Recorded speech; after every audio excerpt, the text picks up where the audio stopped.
So, welcome back to my channel guys. So yun nga, matagal-tagal tayong hindi nakapag-upload ng personal vlog, ano.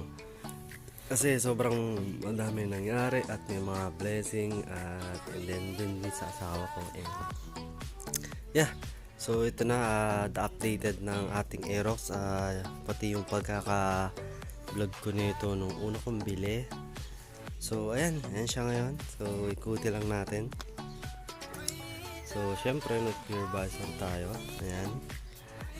And, RV orange. Ayan. Tapos, konting bili lang tayo ng mga cover. So, wala pa tayo masyadong binibili dito kasi bago nga siya. So, ayan. Tumating na din yung plaka. Subscribe, mga takabs. And, ito guys. Mapansin nyo kasi glossy na siya. Pinatop coat ko. So, yan.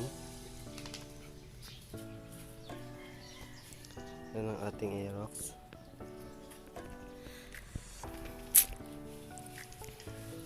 At ang ginawa ko nga pala dito guys is yung panggilid niya naka 1.5 spring at bola na 1311. Yan, stock air cleaner yan. So yeah guys, wala na masyadong bagong update.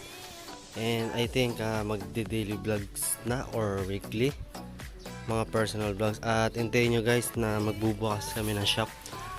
Kasi para kahit pa paano hindi sayang yung mga dumadaan na araw na tambay, kalikot, benta. So yun guys, see you on next vlog and more incoming vlogs. Thank you. Please like, comment and subscribe.